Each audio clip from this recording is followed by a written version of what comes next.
time once again to enter the world of the paranormal. And tonight, I want to tell you about a very strange and as yet unexplained event which happened some 6 years ago. The story centres around an old mill situated in our region. As usual, because the mill is currently occupied, I'll not tell you exactly where it is, as the present occupants don't wish to be disturbed. The mill itself is over 200 years old. The people concerned in this story bought it in early 1982 when it was derelict, and over the next 2 years they spared no expense in restoring it to its former glory. Let me describe it to you. It's a large building built by the side of a now dried-up riverbed. On the side is a large water wheel which originally turned the huge grinding stones. Naturally, there used to be a river running in the old days, but as I've said, it's now dried up and has been for over 80 years. All the rooms in the house are large, and the main feature is the actual grinding room itself, which still contains the stones used in the production of flour and has been turned over into a magnificent sitting room. Anyway, the family which restored the mill finally moved in 1984, and it's no exaggeration to say that they were over the moon with their new home. It had character and history and was considered a showpiece for miles around. They were very happy there, and they often held small dinner parties as much as to enjoy their friends' company as to show off their proudest possession, the house. One particular night in late 1984, they were holding one such party. It was a friendly affair, and it went on late into the night. The final guests left at around 1 a.m., and the two hosts began to tidy up prior to going to bed. As they were stacking the plates in the dishwasher, the wife heard a noise which seemed to come from the mill room, as they called the room where the stone's in. Thinking that one of their guests might have returned, she went into the room but found nothing. She thought no more about it, and about half an hour later she and her husband retired to bed. A little after 3 that morning, she was again woken by strange sounds, seeming to come from the mill room. This time, she thought that perhaps they had burglars, so she asked her husband to go downstairs and investigate. He did so, but when he entered the room, he again found nothing. However, he did hear a strange murmuring noise, almost like a low rumble, but he couldn't locate the source, and eventually he put it down to the wind outside and went back to bed.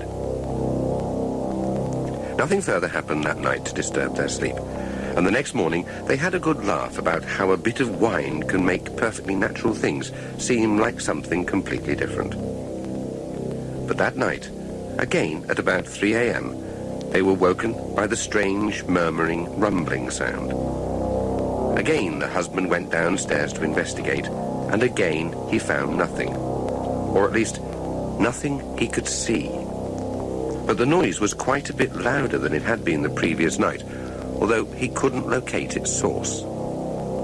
This time, he put it down to movement in the house due to its age, and determined to call in an architect to see if there was anything wrong with the structure.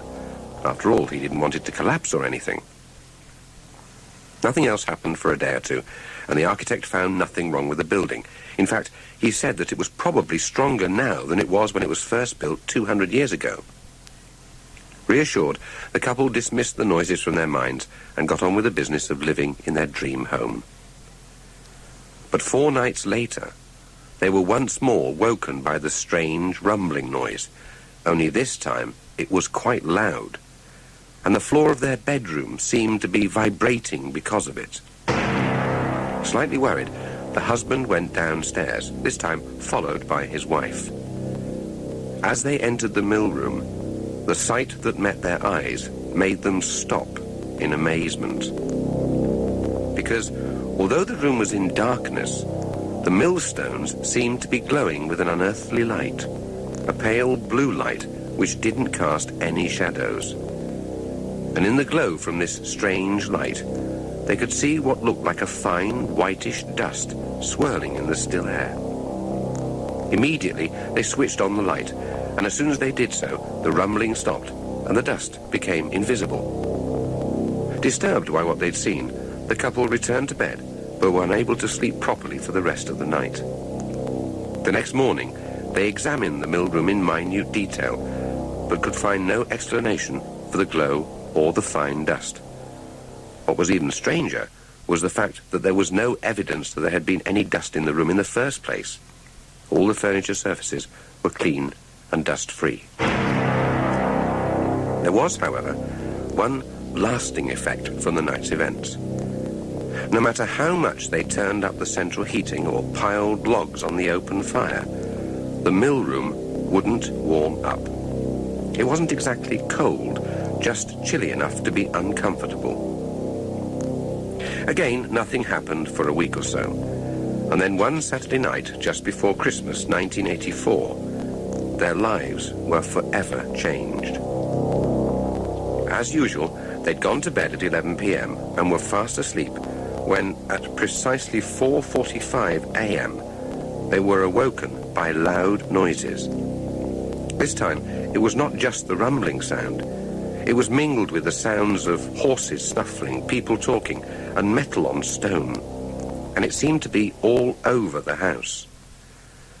The couple were both terrified, but despite themselves, they went downstairs to the mill room, for that seemed to be the source of the noise. As soon as they entered the room, they were confronted with a scene which defied normal explanation. For it seemed as if they'd been transported back 200 years. And yet they hadn't. It was like one picture superimposed on another. For although they could still see their furniture and decorations, they could also see the grinding stones in use and several people working. There was a large middle-aged man working at the stones, and a younger man was piling up sacks against the far wall. And where the wall of the room should have been, there was a large double door through which they could see an old-fashioned horse-drawn cart and two small children climbing over it. The noise was deafening. The stones made a grating, grinding sound as they turned in opposite directions, and there was the sound of rushing water outside. It was as if they were watching the history of the mill being replayed. Fear is not a good enough word to describe their feelings at this moment. The couple turned on their heels and fled the room. They immediately ran upstairs, threw on a few clothes, and left the house as fast as they could. Once outside, the first thing they noticed was the water wheel, for many years static and rusted, turning slowly. Without any further ado, they jumped into their car and sped off down the lane. The wife's sister lived only a few miles away, and they made for her house. When they arrived and staggered into her house, the husband remembered that he'd not bothered to lock their own home. So he said that he must return just long enough to secure the house from intruders, and then he would return immediately. But by 10 o'clock the next morning, he had still not returned, and his wife was frantic with worry. She persuaded her brother-in-law to accompany her back to find her husband, and reluctantly they set off. As they approached the mill house, she was relieved to see that everything seemed to be normal. There was no sign of any carts or turning water wheels or children playing in the front. Her husband's car was parked outside the front door. She ran up to the house and called out for her husband, but there was no reply. She called again, and when her shout was greeted by silence, she feared the worst. Just then, she heard her brother-in-law calling from the side of the house, and she went to investigate. And there, in the dried-up riverbed by the water wheel, was the body of her husband. He was soaking wet, which was odd, as there had been no rain or dampness of any sort. There's a strange postscript to this story. Subsequent research into the history of the mill revealed records which showed that the miller who owned it in 1834 had died when he'd fallen into the stream which drove the water wheel and drowned. And a post-mortem on the husband revealed that he had died from drowning. His lungs were filled with a brackish liquid like stream water. But even stranger was that embedded below the surface of his skin was a mass of white powder which, when analysed, turned out to be unrefined flour.